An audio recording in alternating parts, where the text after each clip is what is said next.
বছর নাকি তারা নাকি 26 বছর এই আসনটা তাদের ছিল, তারা বলছে এটার কলা গাছ দাঁড়াইলো তারা জিতবে, এবং মিষ্টি মিষ্টি সবকিছু অর্ডার করে দিছে। কিন্তু আনফরচুনেট, ভারতের বিরুদ্ধে আপনি হ্যান করে ফেলবেন, ত্যান করে ফেলবেন, কেন বলেছেন আপনি? বুঝি না কেন বলে? কোনো অপরাধ করে নাই, তারা বাংলাদেশের ক্ষমতার অংশীদার হয়েছে এবং কাজ বলে ধরা হচ্ছে। প্রথমত এনসিপি বাক স্বাধীনতা বিশ্বাস করে। আপনি সেকেন্ড যে কোশ্চেনটি করেছেন, গাজী সালাউদ্দিন তানভীরের একটি স্ট্যাটাসকে কেন্দ্র করে ওনাকে শোকজ দেওয়া হয়েছিল, এটা সত্য। উনি যে স্ট্যাটাসটা দিয়েছিল সেটা আমরা বিশ্বাস করি না, ফলত যেটা বিশ্বাস করি না সেই জায়গাটায় আমরা সাংগঠনিকভাবে কোনো কম্প্রোমাইজ করব না। লাইক দ্যাট উনি যে স্ট্যাটাসটা দিয়েছে, আমি এটা মুখে উচ্চারণ করতে চাই না, সেটা সত্য নয়, এবং এটা আমরা মনে করি আমাদের যে পলিটিক্যাল ইথিক্স, ভ্যালুজ, নর্মস প্রত্যেকটা জায়গা বিরোধী, সেই জায়গা থেকে আমরা তাকে শোকজ দিয়েছি। উনি যে স্ট্যাটাসটা দিয়েছিল সেটাকে আপনারা যারা এনসিপি নীতি নির্ধারক আছেন তারা বিশ্বাস করেন না বলছেন। আপনি যেসব কথা বলছেন সেসব কথাগুলিকে এনসিপি বিশ্বাস করেই বলছে, আপনিও বিশ্বাস করেই বলছেন। না, আমার সব কথা আমিও বিশ্বাস করি যে এমন না। দেখা গেছে আমার অনেকগুলো বক্তব্য কাট করে এসেছে, আবার এই অনেক বক্তব্য যেটা হলো আমারও জায়গা থেকে টোনটা আরেকটু নর্মালাইজেশন করা উচিত ছিল, বা আরো সুন্দর করে বলতে পারাটা উচিত ছিল। কিন্তু আমি যখন যেই জায়গাটা কমিউনিকেট করি মানুষের সাথে, একদম প্রান্তিক অঞ্চলে, আমাদের জুলাই পদযাত্রা এবার যেটা হয়েছে এটা একদম হলো আপনার উপজেলা লেভেলে হয়েছে, ফলত আমি সেখানে মানুষের সাথে ইন্টারাকশন করেছি। মানুষ ওইখানে যেভাবে হলে কমিউনিকেট করে, ক্যাম্পাসে যেভাবে আড্ডা দেয়, কিন্তু যখন এটা ন্যাশনাল লেভেলে চলে আসে ওই বক্তব্যটা, তখন এটা ডিফারেন্ট একটা সিচুয়েশন তৈরি করে। ফলত আমার মনে হয় যে বক্তব্যের যে এজেন্স ওইটা ঠিক আছে, বাট আমারও হয়তো বা আরেকটু সুন্দরভাবে উপস্থাপন করলে অনেকে হার্ট হইতো না, বিরক্ত হইতো না, এবং জায়গাটা আরো সুন্দর থাকতো। আমি আরেকটু পিছন থেকে বলি, যেমন ধরেন যে আমি জনাব গাজী সালাউদ্দিন তানভীরের স্ট্যাটাসটার মধ্যে আমি দেখতেছিলাম যে এটাতে আপনি বলতেছেন এটা আপনারা কেউ বিশ্বাস করেন না এবং আপনি মুখে উচ্চারণ করতে চান না। সিলেটে হামলার পর একটি কথাই বলবো, করাচিতে জন্ম নেওয়া হয়। তা আপনি কি মনে করেন যে এইটা জনাব তারেক রহমানকে এই কথা বলা হয়েছে, এইটা আপনারা বিশ্বাসও করেন না এবং আপনারা মনে করেন যে এইটার সাথে আপনারা একমত না, এবং এটা আমি বলতে শুনছি যে অনেকেই আপনাদের মধ্যে বলছে যে এটা ভয়াবহ অশ্লীল, আপনিও কি তাই মনে করেন? অস্ট্রেলিয়ার জায়গা না, একটা হলো ডিলেজিমেট চাইল্ড আর একটা ইলেজিমেট অথবা লেজিট চাইল্ড যেটা বলি, অর্থাৎ বৈধ অবৈধ সন্তান। তো যেই শব্দটা সেখানে এসেছে অবৈধ কোনো একটা শব্দের সাথে রিলেট করা, সেটা তো আসলে সঠিক না। আমার কাছে স্ট্যাটাসটা পড়ে এরকম মনে হয় নাই। আমি যেহেতু বাক্সাতে, আমার কাছে মনে হয়েছে যে এটা ইঙ্গিত করা হইতেছে যে তিনি এখন আসলে কার বা কোন জায়গাকে তার পলিটিক্যাল আইডল ভাবতেছেন, আমার এরকম মনে হয়েছে। না, এটা ভাবতেই পারে, কিন্তু ভাবার জায়গা এমন কোন জায়গা হওয়া উচিত না যে জিনিসটা একটা অসত্য তথ্য মানে উপস্থাপন করে। সেই জায়গাটা আপনি তো কোনো তথ্য দেওয়া হয় নাই, এটার মধ্যে আপনি ইঙ্গিতটা বোঝেন, আপনি একটু পড়বেন আবার বলবেন, আমি এটা উচ্চারণ করতে চাই না। ওকে, এটার মধ্যে ইঙ্গিতটা ঠিক আছে, তাহলে এই যে ইঙ্গিতটা, সেই ইঙ্গিতটা কি শুধু তারেক রহমান সাহেবকে দেওয়া হয়েছে বলে সেটা অন্যায় হয়েছে, নাকি বিএনপির যে কোনো নেতা বা একজন খালেদ মহিউদ্দিনকে দেওয়া অন্যায় হইতো? আপনি কি মনে করেন যে তার এই ইঙ্গিতটা যে কেন আমি আপনার বক্তব্যগুলি শুনতেছিলাম জনাব পাটোয়ারি, আপনি স্বরাষ্ট্রমন্ত্রী জনাব সালাউদ্দিন আহমেদকে বলেছেন ডেসপিকেবল টুট টুট টুট, ইজ ইট ওকে? জি জি, আমি এটা বলি নাই। আমার কথাটা যদি আপনি বক্তব্যটা আরেকটু টেনে দেখেন তাহলে সেখানে বলেছিল, এটা হলো মির্জা ফখরুলের যিনি জামাই উনি বলেছিলেন, আমি সেখানে বলেছিলাম তারা এই ধরনের আমি আপনাকে শোনাই, আপনি কি বলেছেন একটু প্রথম থেকে শোনাবেন। না প্রথম থেকে না, মাঝখান থেকে, correct me if I am রং, আমি অনেকবার শুনছি, আমার ভুল হইতে পারে, আমি নোট নিছি লাইক মাই আর্লি ডেজ। তো আমি বলি, আপনি বলছেন মির্জা ফখরুলের যে মেয়ের জামাই আছে না, ফাহাম ভাই যাকে বলে, উনি একটা কথা বলতেন, সে কথাটা হচ্ছে ডেসপিকেবল টুট টুট টুট। এই শব্দগুলি আবিষ্কারই করা হয়েছে সালাউদ্দিনের জন্য, এই শব্দগুলি বলাই হয়েছে সালাউদ্দিনের জন্য। ইজ ইট ওকে? না, আমি আজকের মাঝখানে শুনতে পাই না, আবার একটু বলবেন। তারেক রহমানের বুঝ নাই, সালাউদ্দিনের উপর ভর করে কখনো কখনো। আরো মির্জা ফখরুল ইসলামের মেয়ের জামাই আসে না, ফাহাম ভাই, ওই যে ফাহাম আব্দুল সালাম, উনি একটা শব্দ বলতো ডেসপিকেবল, টুট টুট টুট, এই শব্দগুলি বলাই হয়েছে উনার সালাউদ্দিনের জন্য। এটা আপনি বলছেন, এখন এটা ঠিক আছে? না, এটা এটা আমি বলতেছিলাম, এই জন্য আমি কিন্তু ডট ডট শব্দটার কখনো আমি উচ্চারণ করতে যাইনি। ফাহাম ভাই বলেছিলেন, ওনার আপনি যদি যে লেকচারটা উনি দিয়েছিলেন যে কেন বাঙালিরা এরকম সহিংসতা না, বিশ্বাস উনি করে, কেন উনি এরকম উনি ঠিক উনি হয় না। ইন জেনারেল অনেকের কথা বলছিলেন, যারা ফাহাম আব্দুল সালামের কথা আমি শুনছি। আপনি একদম বলছেন আপনি এই ডেসপিকেবল যদি টুট টুট টুট শব্দটাও আসলে বলা হয়েছে স্বরাষ্ট্রমন্ত্রী সালাউদ্দিনের জন্য। যদি উনি যে কথাটা ইন জেনারেল বলছে, সে ক্যারেক্টারের পিপল তো পৃথিবীতে বসবাস করে না? করে না? অবশ্যই করে। এবং উনি যে শব্দটা বলেছিলেন, এটার পরে কিন্তু ডট ডট শব্দ আমি কখনো উচ্চারণ করতে পারি না এবং করব না আমি। কিন্তু হলো আমি এই কনটেক্সটটা রিলেট করে ওইখানে ওনার সাথে আমি কানেক্ট করেছি।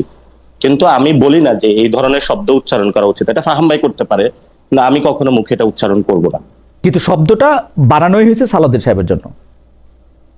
শব্দটা বানানো হয়েছে কেউ যদি ওই ক্যারেক্টারে আসে। এখন যদি ক্যারেক্টার গুলো আপনি আমাকে বিস্তারিত বলতে বলেন, তাহলে আমি ক্যারেক্টার গুলো বলবো কেন কেন বলেছি।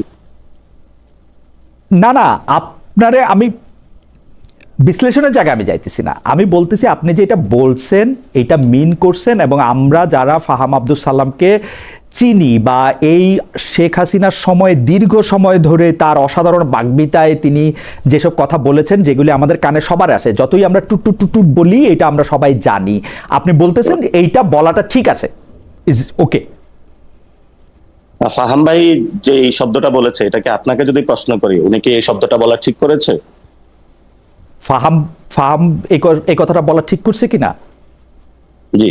ও, ফাহাম ঠিক করছে কিনা সেটা জাজমেন্ট তো আমার না, আমি তো বলছি আমাকে গালি দিলেও ঠিক আছে, সবকিছু ঠিক আছে, আপনিও আমারে বলতে পারেন ডেসপিকেবল টুট টুট টুট, ইটস ওকে, আমার জন্য না। ঠিক আছে। আপনার বলাটা ঠিক আছে কিনা সেটা আপনি বলেন, আপনি একজন পাবলিক না। ফিগার, পলিটিক্যাল লিডার, আপনার বলাটা ঠিক আছে? না, আমি আমি আমি আমি এটা কখনো বলতে পারবো না, এই জন্য হলো আমি কি শব্দটা বলতে পারবেন না? উচ্চারণ করি আপনি না, টুট এক টুট নম্বর। টুট দিয়ে বলবেন।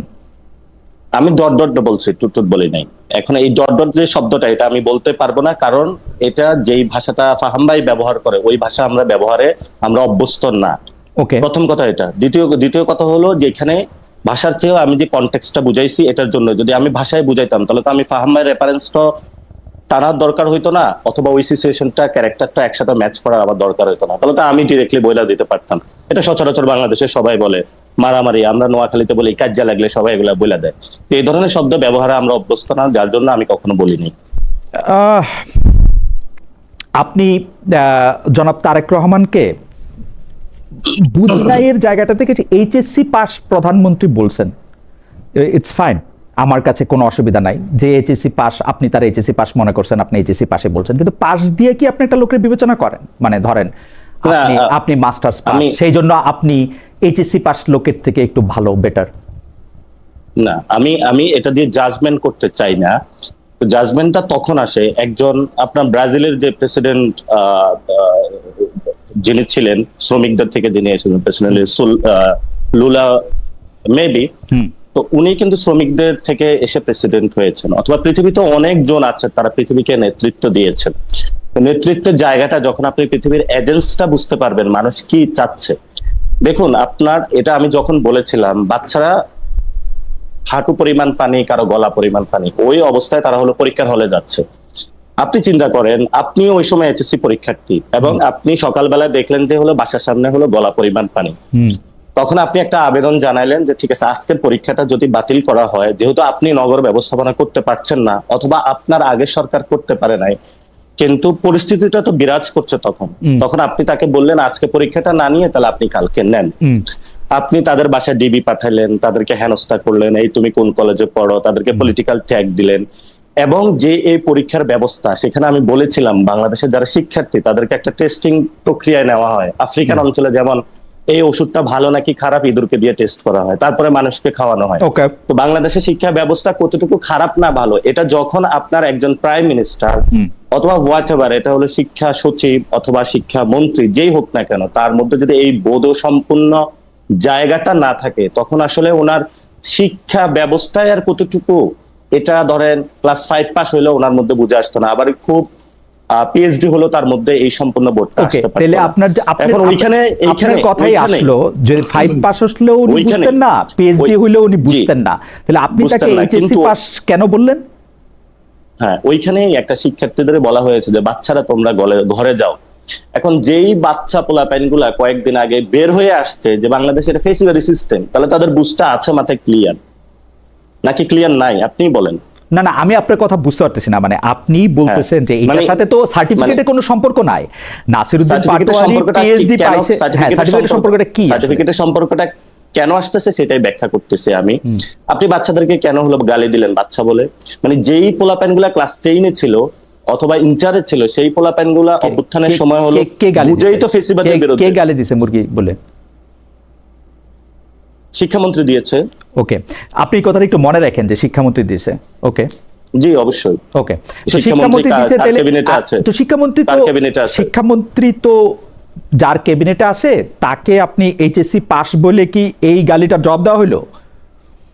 না, এই গালি তো মানে শিক্ষার্থীদেরকে যখন কথাটা বলা, আমি কিন্তু ওনাকে গালি দিতে চাই নাই। যে হলো এইচএসসি পাস, ওনার যদি বোধসম্পন্ন থাকতো তাহলে উনি ওই বিষয়টা হলো রিয়ালাইজ। না না, এটা শুধু পাশের কি সম্পর্ক? এটা শুধু পাশের কি সম্পর্ক? এটার পাশের সম্পর্কটা এটাই আসে যদি উনি বিকজ ইউ আর ভেরি শিক্ষিত প্রাউড হলে যে বুঝতাম। আপনি ঢাকা ইউনিভার্সিটি থেকে পাস করে না, না, না, মাস্টার্স করে না, না, আসছেন, আর আমি- যারা এইচএসসি দেখেন, পাস আমি- মেট্রিক পাস, আমি- আপনি আমি- দেখেন আমি- এটা- একই ভাবে বেগম জিয়াকে বলা হইতো সে সময় নন মেট্রিক, 8 ফেল, 8 পাস, একই সংস্কৃতি না এটা? না, এটা একই সংস্কৃতি না। ওই সময় দেখা হয়েছে আপনি তো 8 পাস, আপনি কি করেন? কিন্তু আপনি যখন আমাদের বাচ্চাদেরকে গালি দিবেন অথবা তখন আপনি শিক্ষার্থীদের বলবেন গালি আপনি দিবেন, এইচএসসি পাস, আপনি কি বুঝবেন? না না, আমি তাকে এটা বলি না যে আপনি এইচএসসি পাস হলে আপনি কি। আমি গালি দিতে চাই না তাকে, আমি তাকে রিলেট করার চেষ্টা করেছি। না না, আপনি রিলেট করার চেষ্টা বলছেন যে তার করেছি। বুঝ নাই কারণ সে এইচএসসি পাস। হ্যাঁ, বুঝ নাই, এটা কি আপনি মনে করেন প্রধানমন্ত্রী বুঝ আছে? নাই তো। যদি বুঝ থাকতো ওই দিন বাংলাদেশে মাস্টার্স পাস প্রধানমন্ত্রী আমরা দেখছি, পিএইচডি পাওয়া, নোবেল পাওয়া সরকার প্রধান আমরা দেখছি।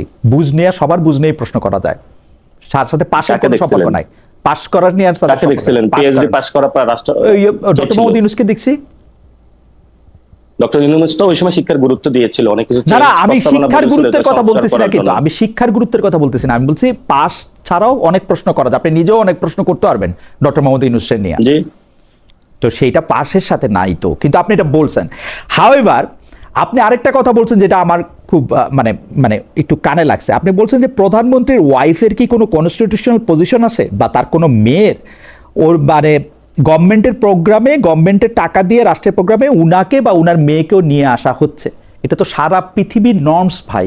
বাংলাদেশে যাদের আমি মাত্র 3টা দেশের উদাহরণ দেই, আমি মাত্র 3টা দেশের উদাহরণ দেই। কানাডার প্রধানমন্ত্রীর ওয়াইফের কোনো কনস্টিটিউশনাল পজিশন নাই, ব্রিটেনের প্রধানমন্ত্রীর বউয়ের কোনো রকম কনস্টিটিউশনাল পজিশন নাই অথবা জামাইয়ের, এবং জাপানের প্রধানমন্ত্রীর বউয়ের বা জামাইয়ের কোনো কনস্টিটিউশনাল পজিশন নাই, কিন্তু তারা অনেক সময় ভলান্টারিলি রাষ্ট্রীয় কার্যে অংশগ্রহণ করেন। জুবাইদা রহমান বা জাইমা রহমানকে এই কথা বলার কি যুক্তি আসলে?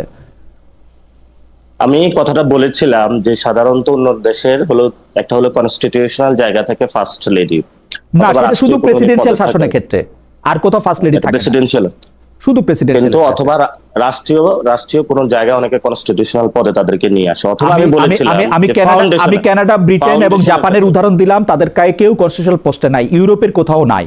আমি জার্মানিতে ছিলাম, চ্যান্সেলর বইয়েরও নাই। সেখানে ম্যাকটার্নের ওয়াইফ কোন রাষ্ট্রীয় ইনস্টিটিউশনে গিয়েছে আমাকে একটু দেখাবেন। রাষ্ট্রীয় ইনস্টিটিউশন অনেক কিছু তিনি বলে ভলান্টারিলি। আপনি টনি ব্লেয়ার বলে ব্রিটেনের একজন প্রধানমন্ত্রী ছিলেন, তার স্ত্রীকে আপনি চেনেন? তার স্ত্রীর নামটা মনে আছে? হ্যাঁ, চিনি, পরবর্তীতে সবকিছু হয়েছে। কিন্তু এখন যেই আমি কোশ্চেনটা তুলেছিলাম যেহেতু বাংলাদেশে ফার্স্ট লেডি নাই, 2 নম্বরের জিনিস হলো বারাক ওবামার যে মিশেল ওবামা, উনিও কিন্তু রাষ্ট্রীয় অনেক কাজে বা বাহিরে অংশগ্রহণ করতেন একটা ফাউন্ডেশনের নাম দিয়ে বা কোনো কাজে। পৃথিবীর অনেক দেশে এই কাজটা হয়ে থাকে, ইন্দোনেশিয়া, মালয়েশিয়া, অনেক জায়গায় হয়ে থাকে। না, আমি বলেছিলাম যখন আপনি রাষ্ট্রীয় একটা মন্ত্রণালয়ের জনগণের ট্যাক্সের টাকা খরচ করছেন এবং ওই মন্ত্রণালয়ের মাধ্যমে আপনি প্রমোশন কাজ চালাচ্ছেন, আপনি ভলান্টারি কাজে অংশগ্রহণ করেন। সো আপনি একজন ডাক্তার, আমাদের হেলথ সেক্টর ধ্বংস হয়ে গেছে, আপনি সেখানে গিয়ে কাজ করেন, নো প্রবলেম। আমি যখন গিয়ে দেখি ঢাকা মেডিকেলে ওয়াশরুমে হলো গন্ধ আসতেছে, তো আপনি সেই ওয়াশরুমে যান, আপনি তো সেখানে যাচ্ছেন না। আপনি যখন একজনের ইন্টেনশনটা বুঝবেন। আপনি দেখেছেন জায়মা রহমানের যখন কথাটা এসেছে, অনেকে বলেছে গালি দিয়েছি। আপনি আজকে এখানে টকশোতে একটু প্রমাণ করে যাবেন আমি কি গালি দিয়েছিলাম বা কি না না, আমি করেছিলাম। প্রশ্ন সেই জায়গাটা করতেছি আমরা যে আপনার প্রবলেমটা কোথায়? জুবাইদা রহমান এবং জাইমা সেই রহমান, জায়গাটা জাইমা রহমান জুবাইদা রহমান আনঅফিশিয়াল জায়গাগুলিতে গেলে জুবাইদা আপনার কি সমস্যা, নাকি আপনি যেভাবে বলে দিবেন সেভাবে যাইতে হবে? না না, কোনো সমস্যা নাই, কোনো সমস্যা নাই কোথাও যদি যায়। হ্যাঁ। বাট আমাদের জায়গাটা হলো, আপনি যান ঢাকা মেডিকেলের একটু ওয়াশরুমটা দেখেন, ঢাকা মেডিকেলের একটু সামনে যান, আপনি হলো সোহরাওয়ার্দী মেডিকেলের একটু যান, আপনি মুগদা মেডিকেলে একটু যান, আপনি পঙ্গু হসপিটালের একটু যান। মানে আপনার যে প্রফেশন, অর্থাৎ আপনি একজন ইকোনমিস্ট, আপনি গিয়ে হলো পারমাণবিক বোমা বানাচ্ছেন, বললেন যে আমি এটা সবচেয়ে পারবো, আমার হলো এই ক্ষমতা আছে, এই পাওয়ার আছে, আপনার যে এক্সপার্টিস জায়গাটা আপনি ওখানে কাজ করেন, এটা তো নো প্রবলেম। কিন্তু আপনি রাষ্ট্রীয় একটা programme, you are sponsoring from the tax of the people, আপনি জনগণের টাকা দিয়ে যখন কাউকে এইভাবে উপরে উঠানোর চেষ্টা করবেন, সেটা হলো অবশ্যই আমাদের সেই জায়গা হলো কথা বলা ওকে উচিত। ফাইন, উনি আমি আপনার এই কথার সাথে বাংলাদেশের আমি as a আমি citizen, আমার অনেকগুলি ব্যাপারে কথা বলবো, বাংলাদেশের আমি অনেকগুলি যদি ব্যাপারে কথা আপনি বলবো তো। তার হ্যাঁ, আপনি যদি বলেন ডাক্তার জুবাইদা রহমান, দেখেন ওনাকে বাংলাদেশের সবাই শ্রদ্ধা করে, এটা তো কোনো ডাউট নাই। কিন্তু ডাক্তার জুবাইদা রহমানের বাংলাদেশের রাষ্ট্রীয় কোনো পদবি আছে নাকি নাই? বাংলাদেশের, আমি আপনাকে বললাম তো, ইউরোপের অনেকগুলি দেশে যেখানে প্রাইম না, মিনিস্টার আপনি উদাহরণে যাবেন, আমি আপনাকে যে না না নাই নাই থাকে না তো, প্রধানমন্ত্রীর স্ত্রীর জন্য কোনো পদসূচক পোস্ট থাকে না তো। না, আপনি এবং আপনার জুবাইদা রহমান একজন বাংলাদেশের সিটিজেন বা নাগরিক, আপনি একজন নাগরিক, এই তো নাকি? না, পার্থক্য আছে। যিনি অফিস হোল্ড করেন অর্থাৎ রাষ্ট্রের প্রধানের দায়িত্ব থাকেন, সরকার প্রধানের দায়িত্ব থাকেন, তাকে এরকম অনেক দায়িত্ব পালন করতে। আচ্ছা, হাউএভার আমি আপনাকে বলছি, আপনার কথা শুনতে আমার খুবই ভালো লাগে। এটা আপনার না, আমার কেন, সারা পৃথিবীর এটা নর্মস রে ভাই। আপনি এটা ব্রিটেনের জন্য নর্মস, কানাডার জন্য নর্মস, জাপানের জন্য নর্মস, পৃথিবীর যেসব দেশে প্রধানমন্ত্রী শাসিত সরকার আছে এটা অলমোস্ট সব দেশের জন্য নর্মস। আমি ঘেটে দেখছি ভাই, আপনি বাসায় গিয়ে চেক করে দেখুন। বাংলাদেশের আমি চেক করে কথা বলেছি। বাংলাদেশের ক্ষেত্রে কি হয়, ধরেন প্রধানমন্ত্রীর লাইন আপটা পরবর্তীতে ঠিক করা হয়, অর্থাৎ অমুক ফ্যামিলির কে পরবর্তীতে প্রধানমন্ত্রী হবে, এরপরে কি হবে। তো যেই সরকারি 5 বছর সরকারে থাকে, দেখা গেছে উনি হলো এটার মধ্যে হলেও স্পন্সরিং করার চেষ্টা করা হয়। ওকে ফাইন ফাইন, আমি আপনার কথা জায়গাটা, এই সংস্কৃতিটা বাংলাদেশে বাদ দেওয়া উচিত। আমি যাইতে পারে সিটিজেন, কিন্তু প্রায়োরিটি বেসিসে ওনা ঢাকা মেডিকেলে যাওয়া উচিত। আমি মনে করি যে আপনার বক্তব্যটায় আপনার এই পয়েন্ট তোলা, আপনার যুক্তি আমি পুরাটাই বুঝতে পারছি, কিন্তু একই রকম পয়েন্ট বা যুক্তি যাকে আপনি আমাদের সরকার বলতেছিলেন একই বক্তব্যে, অর্থাৎ অন্তর্বর্তীকালীন সরকার, সেই ডক্টর ইউনূস যখন তার মেয়েকে নিয়ে অন্তত বেশ কয়েকবার রাষ্ট্রীয় অনুষ্ঠানে গেলেন, বিদেশে গেলেন, জাতিসংঘে গেলেন, 11টা সফরের মধ্যে অর্ধেকের মধ্যে গেলেন, তখন আপনি এই প্রশ্ন তুলছিলেন যে who is she to accompany mister Yunus?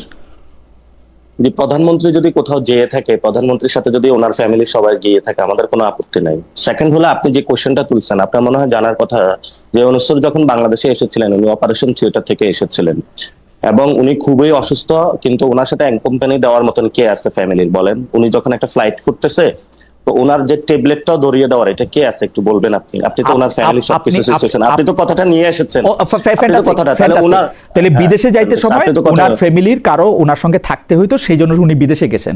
মানে আপনি তো জানেন উনি অসুস্থ, এবং ওনার সাথে খেয়াল করছেন বাংলাদেশেও বিভিন্ন রাষ্ট্রীয় অনুষ্ঠানে, বাংলাদেশে বিভিন্ন রাষ্ট্রীয় অনুষ্ঠানে তার মেয়ে উপস্থিত ছিল, আপনি খেয়াল করেছেন কিনা? হ্যাঁ, কিন্তু হলো উনি এটা বলেন না, এরকম দেখেছেন যে সংস্কৃতি মন্ত্রণালয়ের কোথাও একটা প্রোগ্রাম হচ্ছে, ডিরেক্টলি সেখানে গিয়ে হলো ওনার মেয়েকে পাঠাচ্ছে, যাও তোমাকে হলো রাষ্ট্রীয় প্রটোকলে সবকিছু স্পন্সর করে জনগণের কোটায় আমি তো চলে যাচ্ছি, পরবর্তীতে তোমাকে প্রধানমন্ত্রী বানানো হবে। আমার মনে হয় জনাব পাটোয়ারি, আমি আমার জায়গাটা ক্লিয়ার করতে পেরেছি যে আপনি যান, নো প্রবলেম, আপনি যান, নো প্রবলেম, কিন্তু আপনি আগে বাথরুমে যান, ঢাকা মেডিকেল কলেজে বাথরুমে যান, ফ্যামিলির সঙ্গে। কিন্তু প্রথম একটা কাজ হলো, সেটা হলো মানে ওই ব্যক্তিটার জায়গার যাওয়াটা কোন জায়গায়। আপনি যদি একটা এক্সপার্টিস হন, তাহলে আপনি সেখানে হেল্প করেন, আমাদের বাংলাদেশে অনেক উপকার হবে। ঠিক আছে ভাই, আপনি ওইখানে করলেন না, আপনি অন্য জায়গায় করলেন, কিন্তু করার পরে হলো দেখা যাচ্ছে প্রধানমন্ত্রীও নাই, কেউ নাই, উনি হলো চিফ গেস্ট এবং একটা রাষ্ট্রীয় অতিথি প্রোগ্রাম, তারপরে হলো ওইখানে হলো স্পন্সরিং করা হচ্ছে জনগণের টাকায়। সো ওই জায়গায় ওই সংস্কৃতিটা আসলে পরিবর্তন করা উচিত। If you become the prime minister, আপনি মনে হয় এটা করবেন না, এই ধরনের পরিবারতন্ত্রের একের পর এক লিগেসি টানবেন না। যদি মানুষ ভোট দেয় তখন হবে, সেটা দেখা যাবে তখন। আচ্ছা, আরেকটা বিষয় আপনার একটু দৃষ্টি আকর্ষণ করি আমি। আপনি বর্তমান সেনাপ্রধান জনাব ওয়াকার সাহেবের কথা, মানে আপনার ভাষায় বলি, ওয়াকার সাহেব একটা কথা বলছিলেন যে তিনি সোশ্যাল ভ্যালুজে বিশ্বাস করেন এবং তিনি বলেছিলেন যে তিনি চাঁদাবাজির পক্ষে না। ওই ব্যক্তিটাই যখন, অর্থাৎ ওয়াকারুজ্জামান সেনাপ্রধান, ওই ব্যক্তিটি যখন তারেক রহমানের মতো একজন দুর্নীতিবাজকে ক্ষমতায় বসিয়েছে, তখন তার সততা নিয়ে প্রশ্ন আছে। আপনি কি মনে করেন যে বাংলাদেশে ইলেকশন 2026-এ যেটা হয়েছে সেটা ওয়াকার যাকে ঠিক করে দিছে তারা পাশ করছে, যারা ঠিক করে দেয় না তারা ফেল করছে? হ্যাঁ, সেটা তো আমি সরাসরি কোশ্চেন তুলেছিলাম যে আমি নিজেও তো ইলেকশন করেছিলাম, আমি সেখানে ছিলাম। যে আমার যখন 8টার দিকে রেজাল্টটা অফ হয়ে গিয়েছিল, সেই অফিসে জিজিএফআই থেকে যে রাষ্ট্রীয় যে সংস্থাগুলো সেগুলো বসেছিল, মির্জা আব্বাসের ওয়াইফও সেখানে ছিলেন, এবং বিভিন্ন জায়গায় স্টেট লেভেলে বিভিন্ন ইন্টারনাল ওয়েতে সেই কাজগুলো আমরা পাচ্ছিলাম যে কোথায় কি হচ্ছিল, এবং আমি তো এটা প্রত্যক্ষ সাক্ষী ছিলাম। তো তাহলে আপনি বলবেন রেজাল্ট ঘোষণার সময় সেখানে ডিজিএফ এর কাজ কি, আর্মির যে গোয়েন্দা সংস্থাগুলো সেখানের কাজ কি? আপনার তারপর আমরা বক্তব্যটা বিভিন্ন অনুযায়ী জায়গা থেকে ওয়াকার সাহেব তারেক রহমানকে চুজ করেছেন এবং ক্ষমতায় বসিয়েছেন, এটা দুর্নীতিবাজ আপনি তারেক স্বীকার রহমান। করেন, আপনি এটা স্বীকার করেন বা না করেন, বাংলাদেশের হলো যখন 5 তারিখে মানে আগামীকালকে 2024-এর যে ডেটটা ছিল, সেই 24-এ কিন্তু সকল রাজনৈতিক দলকে ক্যান্টনমেন্টে ডাকা হয়েছে। 2026-এর ইলেকশনটার কথায় আসি। 2026-এর ইলেকশনটা মানে কেন বলেছিলাম সেই জবাবটা ফ্রি এন্ড ফেয়ার হয় নাই, ফ্রি এন্ড ফেয়ার হয় নাই। ওয়াকার সাহেব যাকে চাইছে নিতে হবে, ওয়াকার সাহেব যাকে মানে একটু চাইছে, ধৈর্য রাখুন, তাহলে আমি তো 30 সেকেন্ড উত্তরটা দিতে সময় দিবেন আমাকে। না না, সেই জায়গাটা থেকে আমি ধৈর্য রাখতেছি। আপনি কথাটার মধ্যে বলুন, মানে আপনাকে কথাটা বলতে হইলে 5 আগস্ট 24-এ যাইতে হবে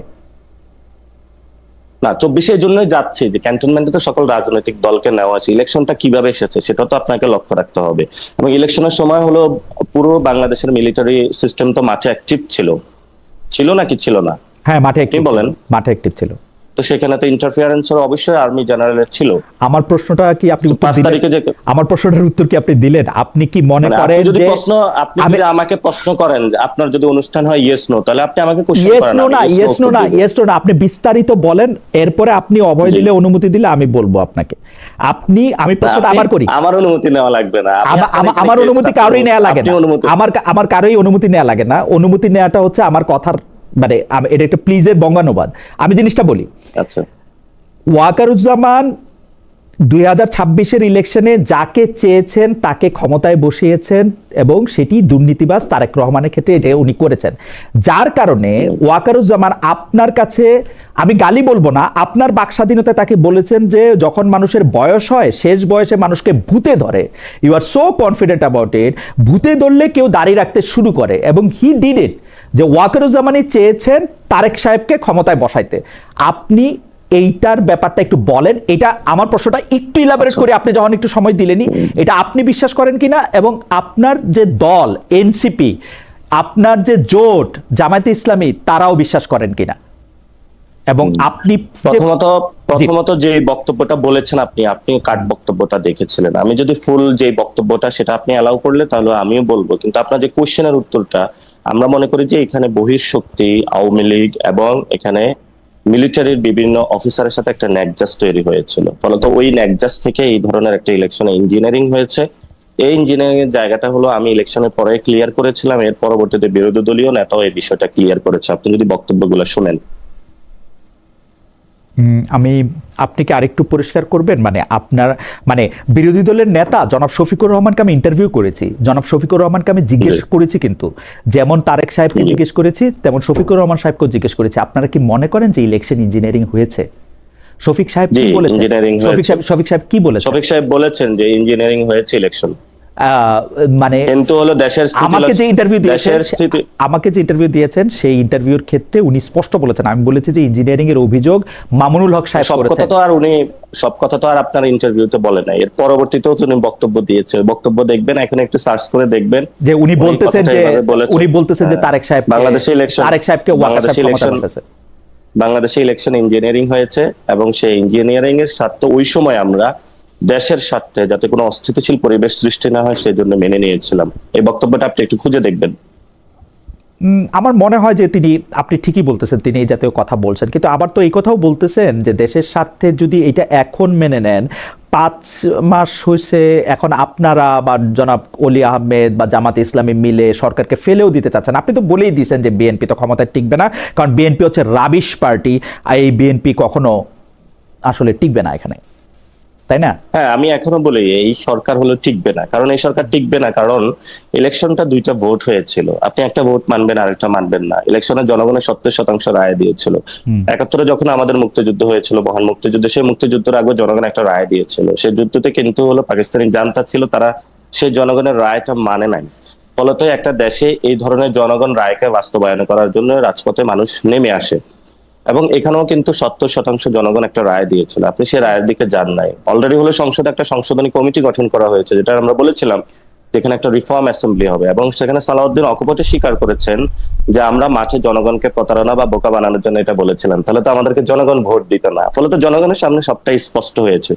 জনগণ যদি কাউকে মনে করে যে তাদের জন্য প্রতারণার ফাঁদ পাতা হয়েছে অথবা তাকে বোকা বানানো হয়েছে, সে জনগণ কেন আপনাকে স্কেপ দিবে? ফ্যান্টাস্টিক, দেওয়ার কোনো অবকাশ নাই।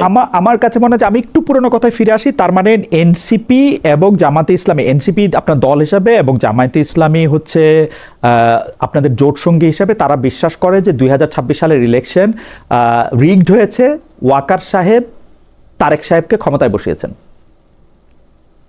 ডিরেক্টলি যদি আপনি বলেন yes no, directly yes no এটা বলা যাচ্ছে না, কিন্তু হলো এখানে একটা আপনি তো ডিরেক্টলি ইয়েস নো বলতেছেন পাটোয়ারি সাহেব, আপনি দেখেন, আপনি কিন্তু একদম স্পষ্ট বলতেছেন ইয়েস নো। ওই ব্যক্তি যখন তারেক রহমানের মতো একজন দুর্নীতিবাজকে ক্ষমতায় বসিয়েছে। আপনি এই কোশ্চেনটা যদি উত্তরটা এভাবে নেন, আপনি যে আপনার যখন গণ অভ্যুত্থান হলো তখন তো সকল রাজনৈতিক দলকে ক্যান্টনমেন্টে ডাকা হয়েছিল, এবং পরবর্তীতে কার্যত ইনার ওয়েতে সেখানে তো হলো ক্যান্টনমেন্টের বিভিন্ন জায়গায় ইন্টারফারেন্স ছিল, এটা আপনি অস্বীকার করতে পারবেন না। এবং ইউনূস স্যারের আমলেও তারা স্যারকে ওইভাবে অনেক ক্ষেত্রে কাজ করতে দেয় নাই, এবং সেগুলো আপনাদের সবারই জানা আছে। তো পরবর্তীতে আমরা বলেছিলাম ঠিক আছে, আমরা তাহলে একটা গণতান্ত্রিক নির্বাচন প্রক্রিয়ার দিকে যাব, এবং সেখানে আমরা যখন চুপ্পুর বিরুদ্ধে আন্দোলন করেছিলাম, সেখানে আর্মি চিফ রাজি ছিলেন না।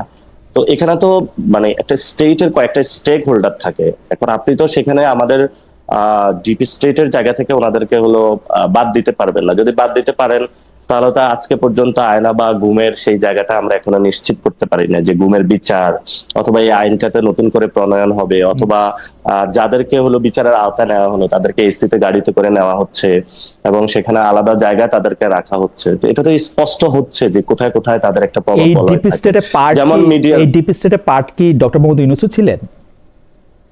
ডিপ স্টেটের পার্ট ডক্টর ইউনূস আছেন নাকি নাই সেটা তো আপনি ডিপ স্টেট ভালো করে বুঝেন, তো সেই জায়গাটা আমি ব্যাখ্যা দিতে পারবো না বা উত্তর দিতে পারবো না। কেন আমি প্রশ্ন করতেছি যে আপনি কয়েকটা লক্ষণের কথা বললেন, আর আমার চোখে লক্ষণ কি? আমার চোখে লক্ষণ হচ্ছে ডক্টর মোহাম্মদ ইউনূস, যিনি যাকে কোত্থেকে জানি আইনা নিরাপত্তা উপদেষ্টা নিয়োগ দিচ্ছেন, সেই নিরাপত্তা উপদেষ্টা বিএনপির পররাষ্ট্রমন্ত্রী হয়েছে। কোথা থেকে আইনা না, বিএনপি পাঠাইছে। বিএনপি পাঠাইছে তো, আর ডক্টর মোহাম্মদ ইউনূস এটা হজম পাঠাইলে কিভাবে? ডক্টর মোহাম্মদ ইউনূস হজম করছে, ডক্টর মোহাম্মদ ইউনূস হজম করছে তাকে, উনি বুঝেন না।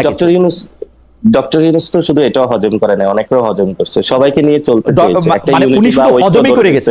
উনি উনার অ্যাটর্নি জেনারেল এখানে আইনমন্ত্রী হয়েছে, উনার প্রেসিডেন্টকেই প্রেসিডেন্ট রাখা দেওয়া হয়েছে, উনার কারণেই এই আপনারা যাকে অসম্মান করে রাষ্ট্রপতির কথা যে বলে, উনার কারণেই রাষ্ট্রপতির কাছে শপথ দেওয়া হয়েছে। কারণ উনি কাকে অসম্মান করা হয়েছে? না, অসম্মান আমি উজ্জ্বল করলাম যে ধরেন সাবেক রাষ্ট্রপতিকে নিয়ে আপনারা বলেন যে উনি আওয়ামী লীগের রাষ্ট্রপতি ছিলেন, কিন্তু ডক্টর মোহাম্মদ ইউনূসই ওই রাষ্ট্রপতির কাছেই আপনাদের শপথ নিতে বাধ্য করছে, তাই না? না, ডক্টর ইউনূস বাধ্য করে নাই। ডক্টর মোহাম্মদ ইউনূস ওনার কাছেই শপথ নিতে চাইছেন। অ্যাবসলিউটলি। সাবেক ছাত্রলীগ ক্যাডার যেই চুপ্পু সাহেব, ওনাকে সাহেবে বলি যেহেতু উনি একটা বড় মাপের ক্যাডার, তো উনি ওই সময় হেড অফ দ্য স্টেট তো রাষ্ট্রপতি ছিল। আমরা সেই সময় বলেছিলাম যে স্টেটটা এটার বাইরে গিয়ে আমরা নতুন ভাবে গঠন করতে পারি কিনা। তো সেই সময় তো সকল শক্তি রাজি ছিল না। এটা ইতিমধ্যে মির্জা ফখরুল ডক্টর ইউনূস সাহেব কি রাজি ছিলেন? ডক্টর ইউনূস সাহেব কি রাজি ছিলেন? ডক্টর ক্ষমতাটা ওই সময় যদি ডক্টর ইউনূস জনগণের যে ম্যান্ডেট সেটার উপরে উনি করতেন, কিন্তু 5 তারিখে যখন সব রাজনৈতিক দলকে ক্যান্টনমেন্টে প্যাকেট করে নিয়ে যাওয়া হয়েছে, তারপরে ডক্টর ইউনূসের কি করার ছিল আপনি বলেন? না, 5 তারিখে যা যা কিছু করা হয়েছে সেটাকে আপনি বলতেছেন প্যাকেট করে নিয়ে যাওয়া হয়েছে, রাইট? প্যাকেট করে নেওয়া হয়েছে। প্যাকেট কিভাবে ছাড়াও অনেকে গেছেন, রাজপথ থেকে প্যাকেট ছাড়াও অনেকে গেছেন, আমরা তো প্যাকেট ছাড়াও গেছে, যেমন হ্যাঁ। প্যাকেট ছাড়া অনেকে গেছে। হ্যাঁ, প্যাকেট ছাড়া অনেকে দৌড়ায়, ওদিকে ফোন পাইলে অনেকে দৌড়ায়। এটা বাংলাদেশের একটা বদ অভ্যাস। এটা পাকিস্তান আমল থেকে শুরু হয়েছে, এখন এটা পাকিস্তানে আছে। জামাত ইসলামীর প্রধান প্যাকেট সহ গেছেন, প্যাকেট করে নিয়ে গেছেন নাকি এমনি গেছেন? আপনি কেন জামাত ইসলামী স্পেসিফিক বলতেছেন? আপনি কেন স্পেসিফিক জামাত ইসলামীর নামটা ওয়াকারুজ্জামান, আমি বলি জামাত ইসলামীর নামটা ওয়াকারুজ্জামান সবার আগে বলছেন, সেই জন্য আমি জামাত ইসলামী বলবো, তারপরে বিএনপি বলবো, তারপর জাতীয় পার্টি বলবো। আপনাদের তখনও কোনো পার্টি হয় নাই, আপনাদের মধ্যে থেকে কে প্যাকেট হয়ে গেছে, প্যাকেট ছাড়া গেছে সেটাও বলেন, একবারে সবগুলি বলে দিলাম। আমাদের থেকে কেউ প্যাকেট হয়ে যায় নাই, আমরা রাজপথে ছিলাম। ওকে, আর জামাত ইসলামী, বিএনপি, জাতীয় পার্টি? আমি তো কোনো রাজনৈতিক দল স্পেসিফিক করি না, আমি তো সব রাজনৈতিক দলে গিয়েছিল সেখানে। না, আপনি বলছেন কেউ প্যাকেট হয়ে গেছে, কেউ প্যাকেট ছাড়া গেছে। আপনি মানে কেউ স্বেচ্ছায় গেছে, কেউ স্বেচ্ছায় গেছে, কেউ নিজের ইচ্ছায় গেছে। কে গেছে নিজের ইচ্ছায়? সবাইকে প্যাকেট করে নেওয়া হয়েছিল। কেউ কেউ ক্যান্টনমেন্টে নিজের ইচ্ছা যায়, কার ভাল লাগে। যারা রাজনীতি করে পাবলিক আইতে, তারা তো কেউ আসলে ক্যান্টনমেন্টে যাইতে চায় না। এবং আমরা তো এটা বিশ্বাস করি যে ক্যান্টনমেন্টে হলো রাজনীতিকে ম্যাডলিং করা উচিত না, এবং যেটা বাংলাদেশে বরাবরই হচ্ছে। এটা কেউ অস্বীকার করার জো নাই যে হচ্ছে, যে আমরা চাই না এটা থাকুক। আমি একটু শিক্ষায় ফিরে আসি। আপনি অভিযোগ করতেছেন, একবার আপনি বলতেছেন যে এই ছাত্রদেরকে বাজে কথা বলেছেন শিক্ষামন্ত্রী, আরেকবার আপনি বলতেছেন ওই একই বক্তৃতার মধ্যে আপনি বলতেছেন রাজপথে যত ঝামেলা পাকানোর চেষ্টা করতেছে এইটা হচ্ছে কি নাম জানি, প্রধানমন্ত্রীর উপদেষ্টা না কি জানি, মাহাদি আমিন, উনার হলো নতুন করে খায়েশ হয়েছে শিক্ষামন্ত্রী হওয়ার, এই জন্য রাস্তায় পোলাপাইন নামাই দিছে মিলনকে পদত্যাগ করার জন্য। আমি বলবো সরকারের মধ্যে শস্যের মধ্যে ভূত আছে। আপনি এই বক্তব্যটাকে একটু ইলাবোরেট করবেন কিনা, মানে মাহাদি এই পুরা আন্দোলনটা করাইছে শিক্ষামন্ত্রী হওয়ার জন্য? হ্যাঁ, মাহাদি ভাইয়ের আমি মনে করি যে এখানে তার একটা খাহেশ আছে, এবং উনি শিক্ষা মন্ত্রণালয়ে অনেক স্পেসিফিক বক্তব্য দিয়ে থাকেন, এবং ভিতরে এটা অনেকের মধ্যে আলোচনা আছে মাহাদি ভাই এটা হতে চায়। এটা ইনফরমেশনটা আমার থেকে পাওয়া না, এটা আমি বিএনপির মধ্যে থেকে পেয়েছি। বিএনপির ওরা মিলন ভাই যে মাহাদি হইতে চাইতেছেন শিক্ষামন্ত্রী, কেন বিএনপি অথবা এনসিপি বিএনপি কি বিদেশে থাকে নাকি যে আমাদের সাথে আড্ডা গল্প? না, আড্ডা গল্পের মধ্যে আপনাকে যে তথ্য দিল সেইটাই আপনি বিশ্বাস করলেন নাকি কোন স্পেসিফিক মাহাদি এটা করছে দেখেন ও শিক্ষামন্ত্রী হইতে যাচ্ছে? কারণ আপনি খুব স্পেসিফিকলি বলতেছেন নতুন করে শিক্ষামন্ত্রী হওয়ার খায়েশ জাগছে, আপনি একদম খুব স্পেসিফিক, এবং উনি রাজপথে দেখেন কয়েকটা নিউজ কিন্তু কয়েকদিন ধরে আসতেছে, অনেকে আশা আকাঙ্ক্ষা আছে যে ক্যাবিনেট কখন সফল হবে, কে ঢুকবে, কে বের হবে। ফলত এটা স্বভাবতই থাকে, এটা যে কোনো হলো রাজনৈতিক প্রতিদ্বন্দ্বিতা, ইনার প্রতিদ্বন্দ্বিতা থাকে, আউটার প্রতিদ্বন্দ্বিতা থাকে। ফলত এই সরকারের মধ্যে অনেক ইনার প্রতিদ্বন্দ্বিতা, যেমন নুরুর ইচ্ছা কেন ফুল মিনিস্টার হয় না, সাকিবের ইচ্ছা কেন ফুল মিনিস্টার হয় না। এখন তো আবার আপনি আমাকে কোশ্চেন করবেন যে আমি জানি কিভাবে। ফলত একটা রাজনৈতিক দলের আকাঙ্ক্ষার জায়গা থেকে তার কর্মীদেরকে বোঝানোর জন্য অনেক আকাঙ্ক্ষা থাকে, এবং সেখানে অনেক মিনিস্টারের মধ্যে আবার নিজেদের ইনার স্ট্রাগল থাকে যে কে মিনিস্টারকে সরিয়ে আমি হইতে পারি কিনা, কে প্রধানমন্ত্রীর কাছে যেতে পারে। মানুষ প্রমোশন চাইবে না, তো থাকে ওই ইন জেনারেল বিষয়টা বলছি। এটা আপনাদের কাছে খুব যে আহামরি বড় কিছু মনে হয়, এটা আমার কাছে না। আপনি একজন মানুষের নাম ধরে বলতেছেন, বাচ্চাদের যে রাস্তায় নামানো হয়েছে, ঝামেলা করা হইতেছে, রাস্তায় পোলাপাইন নামাই দিছে, আপনি বলতেছেন সেটা হলো মিলনকে পদত্যাগ করার জন্য, কারণ জনৈক মাহাদি আমিনের শিক্ষামন্ত্রী হওয়ার খায়েশ হয়েছে। দেখেন এখানে মাহাদি আমিন ভাই তো ঢাকা 14তে ইলেকশন করতে চাইছিল, যেখানে তুলিয়াফা ইলেকশন করতে চাইছিল। এখন রাজনীতিতে দেখা গেছে আপনি কোথাও ইলেকশন করতে চান, আপনি প্রধানমন্ত্রী হইতে চান, ফলত আপনি হলো কিছু ফ্রেঞ্জ এলিমেন্ট পাঠানোর আপনি চেষ্টাই করবেন যাতে ওই লোকটা একটু বিপদে পড়ে, মুখটা একটু খারাপ হয়, তাহলে সে হতে চায়। আর বাকি এখানে কন্টেস্টর বা কন্টেন্ডার কেউ নাই, একমাত্র মাহাদি আমিন আছে, উনি এটা হইতে চায়। উপদেষ্টা উনি অনেক জ্বালায় আছে, উপদেষ্টা হলে অনেক সুযোগ সুবিধা থাকে না, ফাইল টাইল সাইন করতে পারে না, জাস্ট একটু উপদেশ দিয়ে যায়। এটা আপনার এডুকেটেড গেস নাকি আপনার কাছে কোনো তথ্য আছে?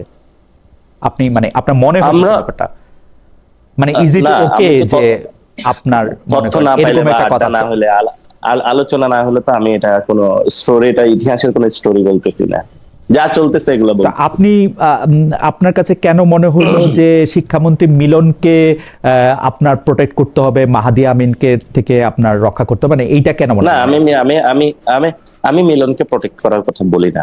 মিলন ভাই যে ওই আগের কালে যেভাবে হলো জানালা দিয়া উকি দিয়ে দুর্নীতি বা নকল বন্ধ করছেন, ওই এডুকেশন এটা না। আমাদের কথা ছিল হোল এডুকেশন সিস্টেমটা যাতে হলো পরিবর্তন হয়, একটা সংস্কার আসে প্রথমত। দ্বিতীয় কথা হলো মিলন ভাই যেইভাবে এই জিনিসটা ট্যাকল করেছেন ওটা ট্যাকল দিতে পারেন। এখন মিলন ভাই যেভাবে কাজ করতেছেন ওই কাজটাতে we are not the satisfied, not only we are.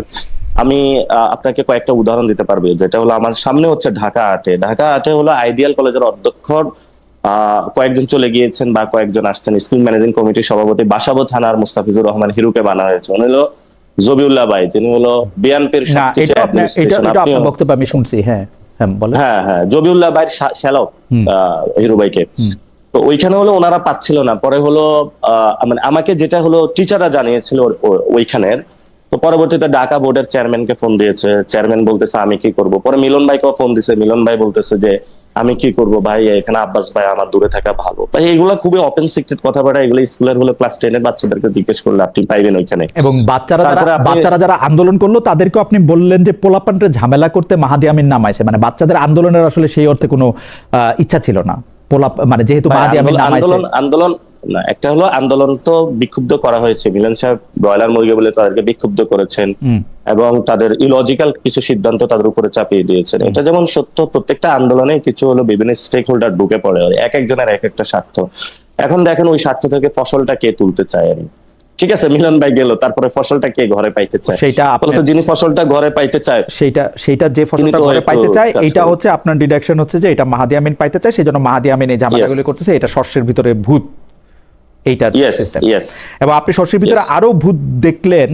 আপনি এরকম বললেন যে এই হাফিজকে দিয়া, আপনি এরকম বলছেন এই মেজর হাফিজকে দিয়া কি করাবে সেইটাও জনগণকে নজর রাখতে বলতেছি।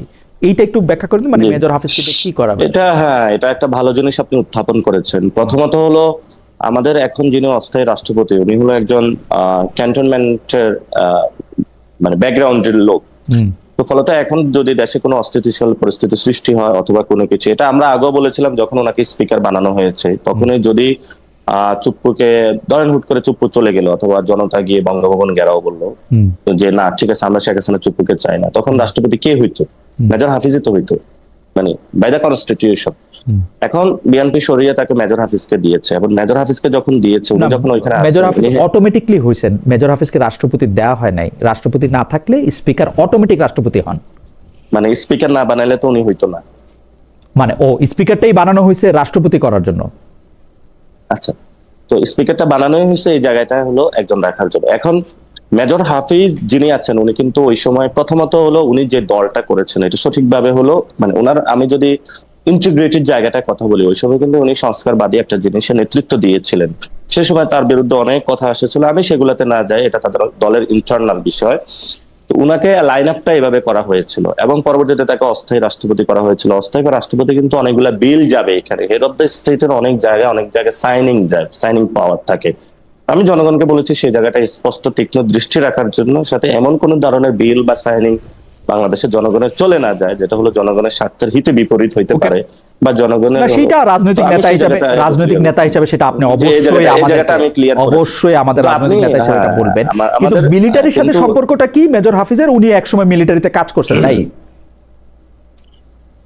অবশ্যই এটা তো প্রত্যেকটা জায়গায় মিলিটারিতে তার এখনো প্রভাব রয়ে গেছে। মিলিটারি তো প্রভাব থাকবেই। ধরেন আপনি সেই কবে তৎকালীন আপনি বিসিএস এ গিয়েছিলেন, তা আপনার কি বন্ধু বান্ধব? আমার বন্ধু বান্ধব আছে, প্রভাব না, আড্ডা দিলেন, প্রভাব নাই। ওরা হয়তো প্রভাব পায় নাই, এই জন্য যদি প্রভাব পাইতো। আমার যারা ব্যাচমেট তাদের মধ্যে 35 জন এখন এডিশনাল সেক্রেটারি।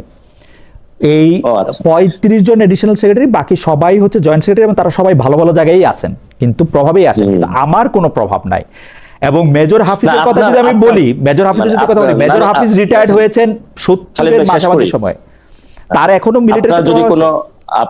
আপনার যদি কোনো প্রভাব না থাকে, if you come to the any government post, যেমন বিএনপি দিয়ে দিল যে এডিশনাল সেক্রেটারি একজনকে নিয়োগ দিল রিটায়ার, অথবা বাংলাদেশে যদি এরকম একটা সিস্টেম চালু করা হয় যে যারা হলো মানে এই বিষয়ে এক্সপার্টিজ আছে তাকে গভর্নমেন্টের কোনো পোস্টে নিয়ে আসবে, যেটা বিদেশে অনেক জায়গায় আছে।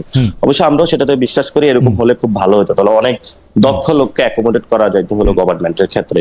এখন আপনি আসলেন, আপনি আসার পরে হলো আপনাকে একটা অ্যাডমিনিস্ট্রেশন, তখন আপনি চিনবেন না এখানে কে ভালো কে খারাপ, আপনার ব্যাচমেট হিসেবে কারা ভালো ছিল, কার নৈতিকতা ভালো। অবশ্যই তখন আপনি যখন এই পোস্টটাতে চলে আসবেন, আপনি দায়িত্বে চলে আসবেন, কোনো একটা সরকারি দায়িত্বে, তখন আপনার ওই জায়গায় অ্যাক্সেসের একটা সুযোগ সুবিধা থাকবে। দেখেন এখানে কিন্তু একটা জিনিস পোর্ট্রেট হয়ে যাচ্ছে যে I am the against the military. I am not the against the military because military is the only viable option to save our country now. Because আমাদের রাষ্ট্রের যতগুলা যেই ধরনের আমাদের সার্বভৌমত্ব আছে সেই জায়গাতে we salute them. Even না আমি আপনার মিলিটারির প্রতি মিলিটারির প্রতি ভালোবাসা বা মিলিটারির প্রতি আপনার absolute respect, সেইটা আমি বলতেছি না, আমি শুধু 2টা পয়সা দিই, আমি মানে 2 সেন্টস। সেটা হচ্ছে মেজর হাফিজের সাথে যেসব আর্মি অফিসাররা দূরবর্তীভাবে কাজ করছেন তারাও retired long time back. Major হাফিজের আর্মিতে কোনো প্রভাব প্রতিপত্তি প্রতাপ আসে আমি শুনি নাই। আমার বন্ধুরা সেনাবাহিনীতেও কাজ করেন, তারা মেজর জেনারেলের ব্যাচ পড়েছেন কিছুদিন আগে।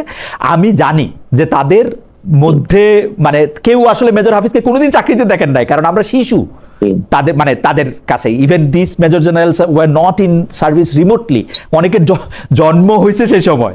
তো সো এইটা আমি 2 পয়সা দিলাম আর কি। আচ্ছা যাই হোক, আমি না আপনি আপনার মানে যখন একজন আর্মি পার্সন থাকে সাধারণত যে কোনো সৈনিক বা যে কোনো অফিসার যখন অনেক সিনিয়র থাকে তাকে রেসপেক্ট করে। আপনি দেখেন ক্যান্টনমেন্ট থেকে জন্ম নেওয়া যে বিএনপি যে দলটা আছে এটার প্রতি এখন একটা ক্যান্টনমেন্টের একটা ভালোবাসা কাজ করে। যেমন বেগম জিয়াকে ওনারা সম্মান করতো, কেন করতো? যে মেজর জিয়া, শহীদ জিয়াউর রহমানের কারণে। একই সম্মান তো রসনের সাথে পাওয়ার কথা ছিল, পাইছেন? এখন সম্মানটা হলো কে কোন ক্ষেত্রে দিয়ে নিয়ে ব্যবহার করে সেই জায়গাটা থাকে। নট বিকজ তিনি সেনাপ্রধান ছিলেন, সেনাপ্রধানের স্ত্রী হিসাবে বেগম জিয়া সম্মান পান নাই। আমার মতে বেগম জিয়ার জন্যই সম্মান পাইছেন। সেনাপ্রধানের স্ত্রী রসের সাথে ছিলেন। এটা সর্ব জায়গায় থাকে। ধরেন আপনি এক প্রতিষ্ঠান থেকে পড়াশোনা করছেন, আপনারা একসাথে কলিগ কাজ করেন, পরবর্তীতে আপনি যখন বলবেন যে আমি ঢাকা ইউনিভার্সিটি আর আচ্ছা ইউনিভার্সিটির পরিচয় দেবেন, সো ওইখানে একটা বন্ডিং থাকে। মিলিটারি বলা হয়ে থাকে army is always the army, ঠিক আছে? উনি নন সার্ভিস হোক সার্ভিস হোক, তারা ওই ধরনের তাদের একটা বন্ডিং আছে। আমি এটাকে রেসপেক্ট করি, কারণ এই ধরনের বন্ডিং থাকলে যারা এক্স হয়ে যায় তাদের এক্সপার্টিস গুলো কাজে লাগানো যায় এবং এটা সামগ্রিক ভাবে। আমি ওই জায়গাটা থেকে বলেছিলাম। তো ফলত এখানে ধরেন আমরা মানে আগের যে প্রশাসন ছিল অনেক জায়গাতে দেখা গেছে যে নন সার্ভিস থেকে ধরেন আপনি প্রশাসনের নাই অথবা প্রশাসনে কাজ করে নাই, এই ধরনের একজনকে আপনি হলো প্রশাসনের ক্ষেত্রে যে মুখ্য সচিব বা কিছু তৈরি করে দেখবেন, এটা ডিসফাংশন কাজ করে। ডিসিরা, এসপিরা বা অন্য যারা আছে তারা কথা শুনতে যায় না। ও কি বুঝে এভাবে বলবে? ও কি এই ব্যাচের বা আমাদের এই ইনস্টিটিউশন সম্পর্কে কিছু বুঝে? অথবা এই যে ডাক্তাররা আন্দোলন করতেছে, যখন আপনি অ্যাডমিন ক্যাডার থেকে নিয়ে ডাক্তারদেরকে পলিসির ক্ষেত্রে চাপায়া দিচ্ছেন যে ডাক্তাররা এটা এইভাবে করতে হবে, কিন্তু ডাক্তাররা তখন বলে উঠে যে আমার এই ধরনের প্রয়োজন, উনি এটা কি বুঝে? ফলত যখন ধরেন একজন যে স্বাস্থ্য অধিদপ্তর বা কোনো ক্ষেত্রে যখন একজন ডাক্তার ব্যাকগ্রাউন্ডের, তাহলে এটা একটা অ্যাফিনিটি থাকে। এই অ্যাফিনিটিটা হলো আপনি কখনো অস্বীকার করতে পারবেন না। এটা হলো পৃথিবীর আমার মনে হয় যে মানে এই ব্যাপারে যখন কোনোদিন সুযোগ হবে আপনি যে পেশাগত জায়গা থেকে যে বর্ণনা দিলেন সেইটার বিপক্ষে আমি 3000 প্রমাণ দিতে পারবো যে ডাক্তারদের এই এফিনিটির বিপক্ষে সবচেয়ে বেশি দাঁড়াইছে, যার জন্য আগের ডাক্তারের পজিশনে অনেক ভালো পজিশন পাইছে তাকে সবচেয়ে খারাপ পজিশন দেওয়া, অধ্যাপকদের বিরুদ্ধে দাঁড়াইছে, সাংবাদিকরা আপনি আবার আর্মিদের আপনি আবার ভুল করতেছেন। আমি যে জায়গাটা হলো কথা বলতে চাইছি, যেমন স্বাস্থ্য অধিদপ্তরের যিনি ডিজি হয়ে থাকে বা স্বাস্থ্য অধিদপ্তর যিনি যারা পলিসি মেক করে, ধরেন আমাদের পলিসি মেক করে সাংবাদিকতার একজন নন সাংবাদিক, আপনার বললো কিভাবে বাংলাদেশের সাংবাদিক না, এটা আমি অনেক সাংবাদিকরাও পলিসি মেক করতে গিয়ে খুব খারাপ পলিসি মেক করতে দেখছি। আর আমি বলতেছি না, আমি আপনার কথা আমি বুঝতে পারছি পাটোয়ারি, আপনার কথা যেমন হলো এখানে যেমন আলী রিয়াজ স্যার তো হলো ল ব্যাকগ্রাউন্ডের না, কিন্তু হলো বাংলাদেশের হলো ওয়ান অফ দা, উনি হলো কনস্টিটিউশনে খুব ভালো বুঝে। কেমনে বুঝছেন আপনি ভালো বুঝে? আমি কথা বলেছি অন্য বাংলাদেশে যারা কনস্টিটিউশনাল এক্সপার্ট আছে তাদের সাথেও কথা বলেছি, তাত্ত্বিক জায়গাটা ওনার মনে হচ্ছে আমার কাছে আন্ডারস্ট্যান্ডিং, আপনার কাছে খারাপ হতে পারে না। আমি খারাপ ভালোর কথাই বলতেছি না, যে আপনি কেমনে জাজ করলেন, মানে আমি একটা কথা বলি আর কি, এটা একটা গুরু কথা। আপনি কেমনে বুঝছেন মানে আপনাকে যদি, যেমন আমাকে যদি এখন কয়েকটা পাথরের খণ্ডের মধ্যে থেকে একটা হীরা খুঁজে নিয়ে আসতে বলে, আমি যেহেতু হীরা চিনি না, আমি ওই পাথরের খণ্ডটা থেকে হীরা বাইর করতে পারবো না। আপনি যদি কনস্টিটিউশনে অনেক সাউন্ড হন, কেবলমাত্র তখনই আপনি বুঝতে পারবেন যে আলী রিয়াজ স্যার কনস্টিটিউশনের সাউন্ড। আমি সেই জায়গা থেকে আপনাকে প্রশ্ন করছি, আপনি কেমনে বুঝছেন? কারণ আমি কনস্টিটিউশনালি সাউন্ড যাদেরকে আমি মনে করি, যাদেরকে কথা আমি আগে শুনছি, তাদেরকে কাউকে আমি আলী রিয়াজ স্যার আমার সরাসরি শিক্ষক, তাকে কনস্টিটিউশন খুব ভালো বোঝেন বলতে শুনি নাই, একজনকেও না। ও আচ্ছা, তো এখন আমি তো বুঝি না, আমি তো আর এই সার্টিফিকেট দিতে পারবো না। কারণ এই সার্টিফিকেট যেহেতু আপনি আচ্ছা, দিচ্ছেন, আপনার কাছে বাংলাদেশের সবচেয়ে কনস্টিটিউশনাল এক্সপার্ট কাকে ভালো আমার মনে হয়? বাংলাদেশে আমি মনে করি বাংলাদেশের অ্যাডভোকেট মাহমুদুল ইসলাম সাহেব ছিলেন, যিনি কনস্টিটিউশন ল বাংলাদেশ লিখছেন। মানে কারেন্টকে আমি তো বললাম যে আমি তো অত ভালো সংবিধান বুঝি না যে আমি বুঝতে পারবো যে সংবিধান বুঝে। তাহলে আমাকে মানতে হবে কার কথা? যিনি আইন এবং সংবিধান নিয়ে প্র্যাকটিস করেন। ধরেন সুপ্রিম কোর্টের চিফ জাস্টিস, ধরেন সৈয়দ রেফাত আহমেদ বাংলাদেশের প্রধান বিচারপতি ছিলেন। সৈয়দ রেফাত আহমেদ যদি কখনো বলতেন, আমি ওনাকে সাজেস্ট করেছিলাম, সৈয়দ রেফাত আহমেদকে আমি খুঁজে বের করছিলাম। আপনি রেফাত সাহেব, সৈয়দ রেফাত আহমেদ, বিচারপতি সৈয়দ রেফাত আহমেদ যদি কখনো বলতেন যে প্রফেসর আলী রিয়াজ কনস্টিটিউশন বোঝেন, তাহলে আমি মাইনা নিতাম যে হ্যাঁ কনস্টিটিউশন বুঝছেন। বর্তমান যিনি চিফ জাস্টিস আছেন বিচারপতি জুবায়ের, উনি যদি বলতেন যে ওই আলী রিয়াজ সাহেব ভালো কনস্টিটিউশন বোঝেন, আমি মাইনা নিতাম। যারা এই যে আক্তার ইমাম সাহেব আছেন, শাহাদিন মালিক আছেন, যারা এটা নিয়ে প্র্যাকটিস করতেছেন, তারা যদি বলতেন আমি মাইনা নিতাম। আমি কি আপনার প্রশ্ন জবাব দিতে পারলাম? পারলেন, কিন্তু ওনারা জুলাই সনদ বা রিফর্ম, বাংলাদেশে তো একটা কনস্টিটিউশনাল মৌলিক পরিবর্তন হওয়ার দরকার, ওই জিনিসটা কখনো উপলব্ধি করতে পারলেন না। মানে আচ্ছা ঠিক আছে, সেটা আরেকটা তর্ক। আমি একটু ফরেন পলিসিতে আসি, আচ্ছা, আপনি বাংলাদেশের ফরেন পলিসির যে জায়গায় মানে যে জায়গায় বাংলাদেশের ফরেন পলিসি যারা প্রণয়ন করতেছেন তাদেরকে আপনি অবুঝ দেখতেছেন এবং সেইটাকে আপনি খারাপ মনে করতেছে। সেই ফরেন পলিসিটা হচ্ছে আমাদের কোনো শত্রু নাই, সবাই আমাদের বন্ধু। আপনি এটারে ব্যাখ্যা করতেছেন পাগলের কোনো শত্রু থাকে না। পৃথিবীর একটি দেশ আপনি দেখাইতে পারবেন ইসরায়েল ছাড়া যে ফরেন পলিসিতে কাউরে শত্রু হিসাব করে কথা বলে? না, আপনার অ্যাজ এ আওয়ার কনস্টিটিউশন আমরা তো বলি আমাদের কোনো শত্রু নাই, সবাই আমাদের বন্ধু। হ্যাঁ, এটা কিন্তু আপনি বলছেন পাগলের মতো কথা। হ্যাঁ, কিন্তু গত 17 বছর আপনি বলেছেন কেন যে ভারত রাষ্ট্র চালাচ্ছে, ভারতের সাথে আপনার সম্পর্ক নাই, ভারতের বিরুদ্ধে আপনি হ্যান করে ফেলবেন, ত্যান করে ফেলবেন, কেন বলেছেন আপনি? বুঝি না কেন বলেছেন ওদের হাতে গোলামের জিঞ্জির, আমাদের হাতে স্বাধীনতার পতাকা? কার কথা বলছেন? আপনি যদি বিএনপির, আমি যদি বিএনপির কথাই বলি, বিএনপি তো গত 17 বছর হলো বাংলাদেশের সেই অনেক আগ থেকে হ্যান করে ফেলবেন, ত্যান করবেন, তাহলে আপনি ভারতের সাথে কেন শত্রুতা সৃষ্টি করেছেন? আমি বলি না যে বন্ধুত্ব করতে হবে, আপনি আপনি আপনি দুনিয়ার সব পক্ষকে খুশি রাখতে পারবেন না। আপনার একটা পক্ষে যখন আপনি অ্যাডভান্টেজ পাবেন, অপর পক্ষে আপনার কিছু লুজ হবেই। কিন্তু আপনি যখন নিয়ম বানাবেন যে ঠিক আছে সবাই পৃথিবীতে ইকুয়াল, কিন্তু ভারতের সাথে শত্রুতা করছে বিএনপি ক্ষমতা থাকতে, আমার এরকম কোনো জানা নাই। আপনার কোনো কিছু জানা আছে এরকম? আমি ক্ষমতা বলি না, আমি 17 বছর বলছি। না, বিরোধী দলে থাকলে দেখেন, বিরোধী দলে থাকলে শেখ হাসিনাও ইন্ডিয়াতে গ্যাস রপ্তানি হইতে দেয় নাই। ভারত বিএনপি চাইছিল বলেছিলেন যে সবার সাথে খুবই সুন্দর সুন্দর একসাথে করে আপনার কোথাও অ্যাডভান্টেজ আসলে কোথাও ডিসঅ্যাডভান্টেজ আসবে, কোথাও একজনের স্বার্থ ভালো হলে ফরেন পলিসিতে আমরা বলবো যে অমুক আমার শত্রু আর কেউ বন্ধু না, নাইলে আমাকে পাগল বলবো। আমরা তো কাউকে বলি নাই যে আমাদের কেউ বন্ধু বা শত্রু। আমরা কাউকে বলছেন যে এই ফরেন পলিসি না, সেটা পাগলের কাজ। কোন দেশের কথা আমি বলি না, আপনি বলছেন না। কিন্তু আপনি যদি একটা দেশকে একটা পকেটে ঢুকানোর চেষ্টা করেন, তাহলে আপনি কি করবেন বলেন? একটা দেশকে একটা পকেটে ঢুকানোর চেষ্টা করে, আমি যদি সত্যি মনে করি যে একটা দেশের যুদ্ধ, আমি কূটনৈতিক সম্পর্ক ছিন্ন করব, রিলেশন থাকা সম্ভব, কূটনৈতিক সম্পর্ক ছিন্ন করব না। এটা বাংলাদেশের এখন যে পরিস্থিতি আছে, দেখেন আমাদের 3 দিক দিয়ে ভারত ঘেরাও করা। একটা হলো আমাদের ওপেন প্লেস আছে, সেটা হলো বে অফ বেঙ্গল। সেখানে বে অফ বেঙ্গলটাতে আমরা চাই না হলো নতুন কোনো পরাশক্তির এখানে হলো জিওপলিটিক্যাল অ্যাসপেক্ট থেকে কোনো সংঘাতের সৃষ্টি হোক। ঠিক আছে, আমরা ব্যবসা বাণিজ্য সায়েন্স টেকনোলজি শেয়ারিং এ আমরা আছি, স্টুডেন্ট পাঠাচ্ছি, তারা আসতেছে। আপনি যখন সবার সাথে সম্পর্ক ছিন্ন করে একদিকে চলে যাবেন এবং সেখানে হলো ফুল জিনিসটা একজনকে ওপেন করে দিবেন উইদাউট এনি কন্ডিশন, অথবা আমাদের স্বার্থটা না দেখে, সেখানে তো অবশ্যই আমরা কথা তুলবো। আপনি টোন কি হইতে পারে সেটা তো আমাকে কথা বলে না। না না, আমি শুরুতে বলেছিলাম আপনি কিন্তু জনাব পাটোয়ারি, আপনি কিন্তু আমার প্রশ্নের উত্তরটা আপনার মতো করে দিতেছেন, কিন্তু আমি আশা করি যে আপনার মতো এরকম একজন ইন্টেলিজেন্ট এবং বাগ্মী আমাকে সরাসরি প্রশ্ন উত্তর দেন। আপনার কাছে কি মনে হয় যে আমাদের ফরেন পলিসির মধ্যে ফরেন ইয়েস নো তো বলার দরকার নাই, যে আপনি আবার আরেকটা কথা বললেন। আমি আপনার কাছে জানতে চাইছি আমাদের ফরেন পলিসিটা হচ্ছে সকলের সঙ্গে, মানে কারো সঙ্গে শত্রুতা নয়, সকলের সঙ্গে বন্ধুতা, সেইটাকে আপনি বলতেছেন পাগলের সাথে আপনি তুলনা দিচ্ছেন। আমাদের ফরেন পলিসিটা কি হওয়া উচিত আসলে? মানে এটাই ফরেন পলিসি হওয়া উচিত এবং সেটাই আপনি করেন। তাহলে আপনি তো সেটা করছেন না।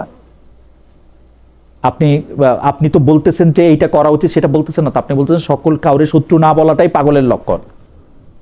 সকলের শত্রুতা আপনি সেই জিনিসটা করতেছেন না, আপনি একটা দেশের পকেটে ঢুকে যাচ্ছেন, এটা তো ঠিক না। আপনি বলেন যে আপনি তো যে জিনিসটা আপনি ফরেন পলিসিতে বলতেছেন সেটা আপনি করতেছেন না, সেইটা হলো একটা কথা, কিন্তু আপনি বলতেছেন সকলের সঙ্গে বন্ধুত্বের পলিসিটাই পাগলের পলিসি। না, আমি ওই পলিসি নিয়ে কথা বলিনি।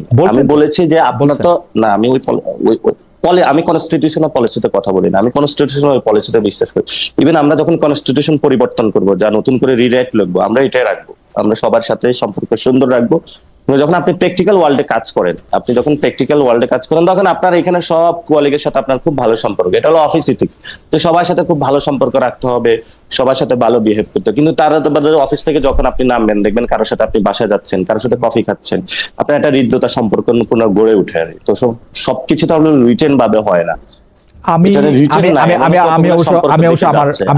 আমার আনসারটা পেয়েছেন, আমি আরো আমি জানি না, মানে আমি হয়তো আপনি তো আনসার দিলেনই, বেশ কয়েকবারই দিলেন, আমি বুঝতে পারি না, এটা আমার ব্যর্থতা। আমি প্রসঙ্গ আমি কি আরেকবার চেষ্টা করবো নাকি এটা স্কিপ করবেন? না, আপনি একই কথা বারবার বলতেছেন, তাহলে তা আমারই বোঝার মানে সীমাবদ্ধতা। আপনি তো একই কথা বারবার বলতেছেন, আপনি তো এক কথাই বলতেছেন। আমি প্রশ্নটাকে একটু আরেকটা জায়গায় আনি আর কি। সেইটা হইলো যে ভারত প্রসঙ্গে যেহেতু আপনি কথা বলতেছেন, আপনি গিলে খাওয়ার কথা বলতেছেন, আপনি 1971 সাল থেকে 2026 সাল আজ অব্দি আপনি ভারতের সাথে করা কোন চুক্তিগুলি খারাপ এবং কোন চুক্তিগুলি বাতিল হয়েছে সেইটার কথা কি আপনি বলতে পারবেন? আমি কনটেক্সটটা বলি। আসিফ মোহাম্মদ সজীব ভুঁইয়া উপদেষ্টা থাকাকালে একবার বললেন ভারতের সাথে 10টা চুক্তি আমরা বাতিল করছি। সেইটা পররাষ্ট্র উপদেষ্টা বললেন টাটারলি ফলস, ভারতের সাথে কোনো চুক্তি বাতিল হয় নাই, কোনো সরকারি কোনো চুক্তি আসলে ভারতের সঙ্গে বাতিল করে নাই, এখন পর্যন্ত করে নাই। ডক্টর মোহাম্মদ ইউনূস ক্ষমতায় আসার পরে যে আন্তর্জাতিক সিদ্ধান্তটা সবার আগে নিয়েছেন সেটা হচ্ছে আদানির টাকা পরিশোধ করা এবং ভারতের চুক্তিগুলিকে এজ ইট ইজ নিয়ে যাওয়া। তাইলে আপনি বা আপনারা যারা ওই সরকারকে আমাদের সরকার বলতেছেন, আপনাকে আমি দেখতেছি 2 দিন আগের বক্তৃতাও ওই সরকারকে বলতেছেন আমাদের সরকার, তো সেই ব্যাপারটা আপনারা কিভাবে ব্যাখ্যা দিবেন যে আপনারা যে কোনো চুক্তির কোনো পরিবর্তন করেন না, কোনো চুক্তি সামনে আনেন না, কোনো চুক্তি বাতিল করেন না? ওই সরকারটা শুধু আমি আপনি সবারই সরকার ছিল, সবাই ওটাতে হলো মেনে নিয়েছিল, কোনো দল নাই যে বাংলাদেশে মানে নাই, এবং সবাই ওই সময় খুব স্বতঃস্ফূর্ত ছিল।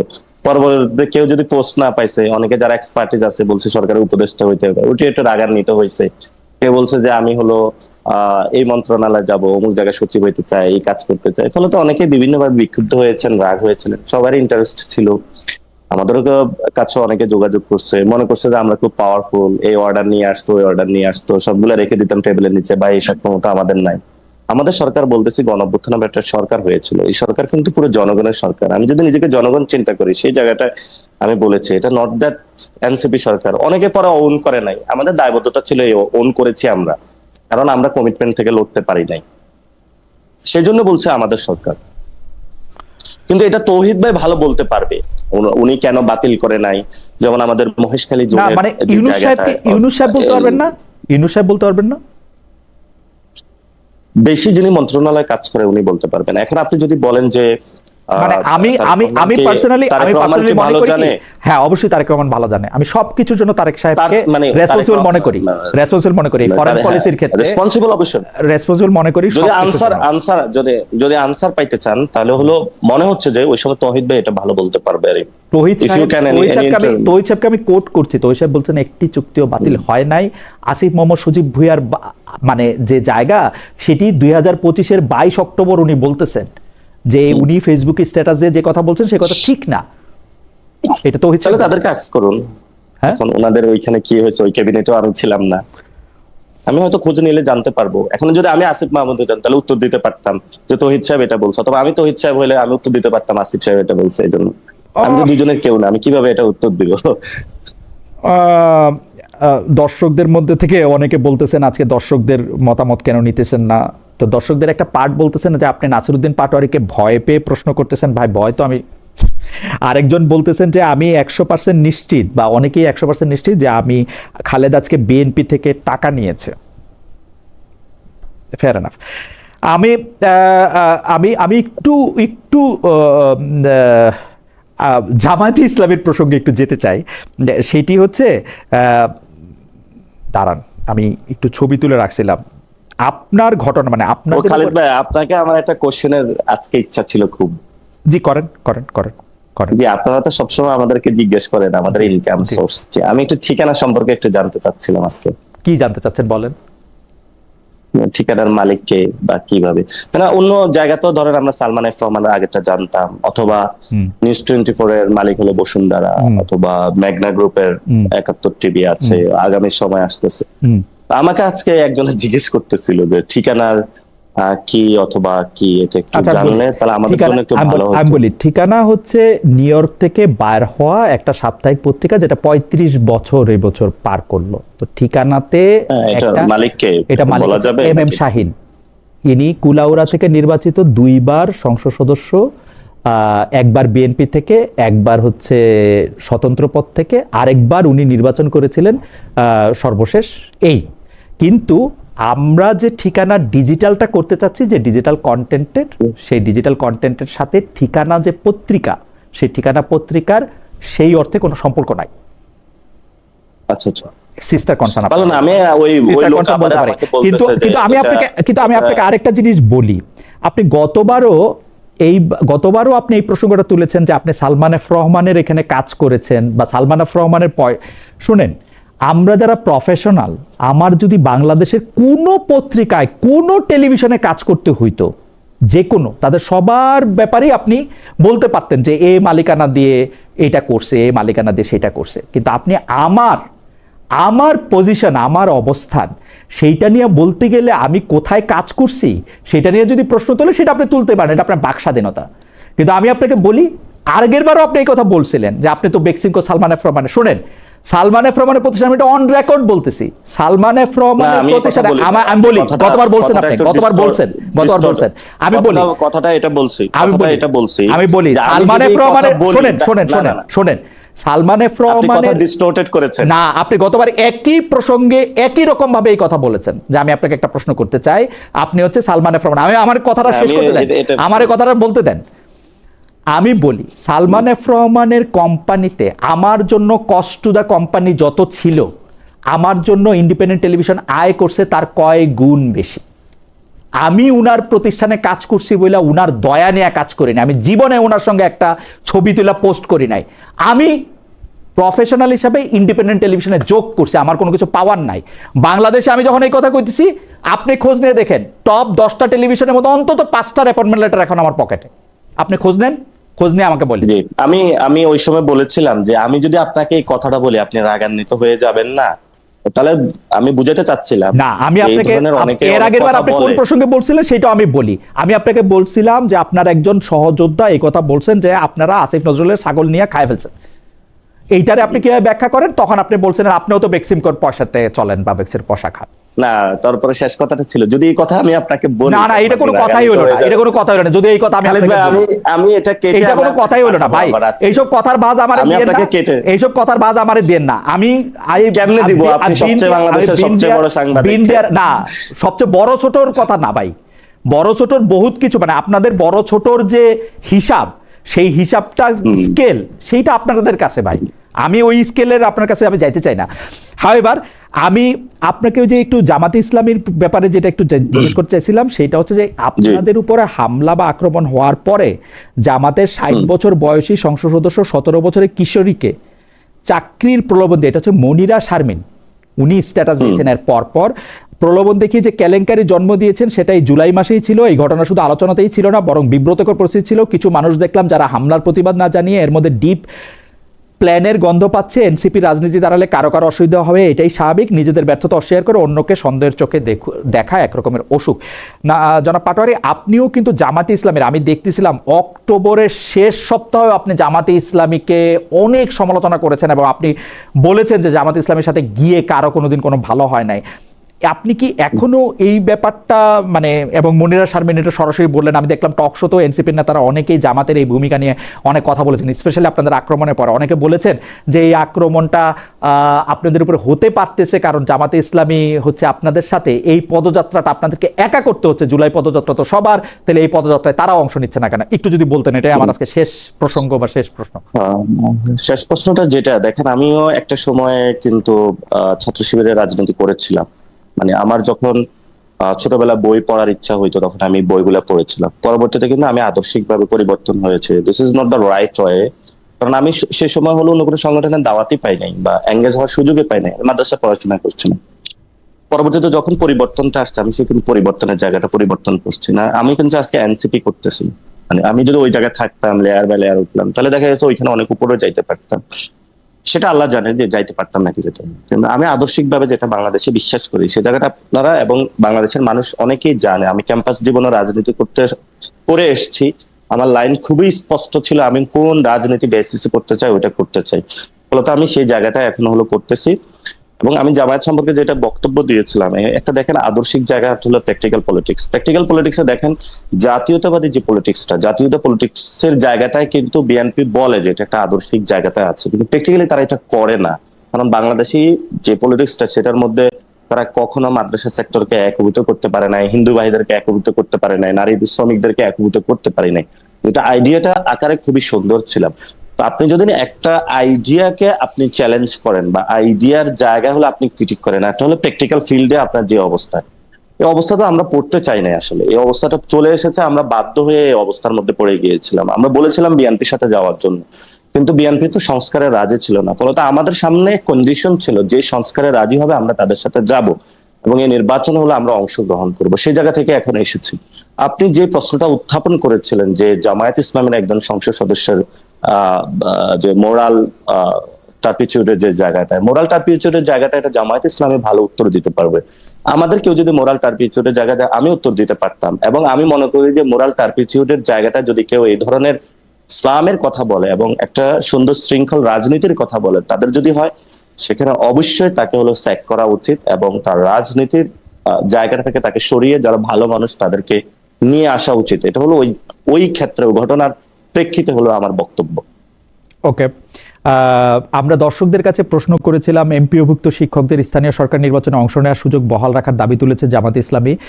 প্রিয় দর্শক, এই অবস্থা সঠিক বলে মনে করেন কিনা? শতকরা 40% দর্শক মনে করেন যে এটি সঠিক, শতকরা 60% মনে করছেন যে না এটি সঠিক নয়। 11,000 ভোট দিয়েছেন।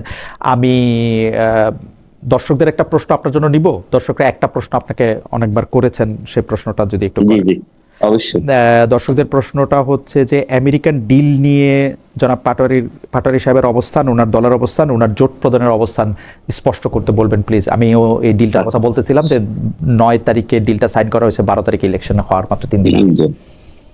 জি, দেখেন ওই ডিলটার মূল এজেন্সটা ছিল যেহেতু আমরা হলো ওইখানে এক্সপোর্ট করে থাকি, এবং যখন এক্সপোর্ট করে থাকি আমাদের লেটস সে 100 টাকার গুডস, তো ট্রাম্প সরকার বললো যে তুমি যেহেতু আমার কাছে বিক্রি করে থাকো যে র ম্যাটেরিয়াল, সেটা যেহেতু চায়না অথবা অন্যান্য দেশ থেকে কালেক্ট করে থাকো, তুমি আমার থেকে এটা কালেক্ট করো।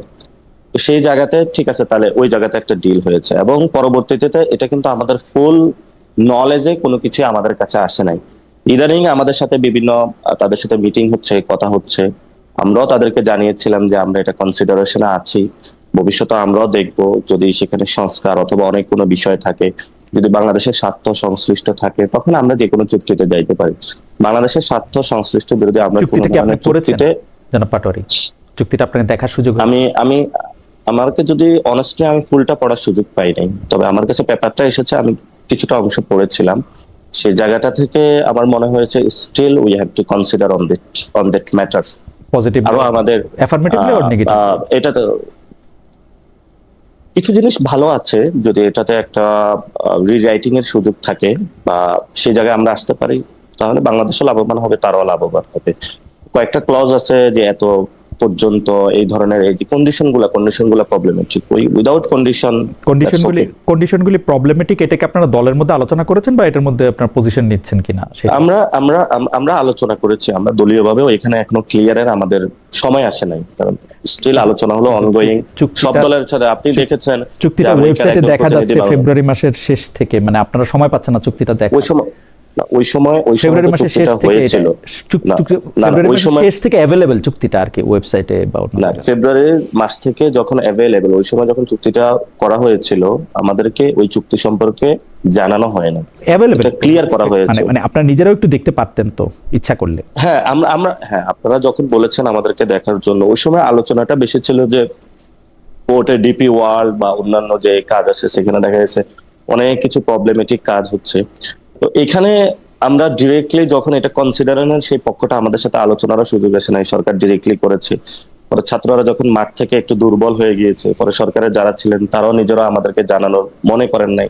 আমরা পরবর্তীতে এগুলো নিয়ে কথা বলেছি, সেই চুক্তিটা এটা কি, আপনারা কতটুকু যাচ্ছেন, সেটা কিন্তু ফুল ফাইনালাইজেশন অথবা এখন যে বিরোধিতা জায়গায় আসছে তারাও বাংলাদেশে আসা শুরু করেছে, কনসিডারেশনের সুযোগ আসে। এবং আমরা যে ওইভাবে আছে ওইটা তো আমরা বলছি কন্ডিশনগুলো প্রবলেমেটিক, এবং আমরা দলীয়ভাবে সেই বিষয়গুলো স্পষ্ট করেছি, ভবিষ্যতে আরো করব।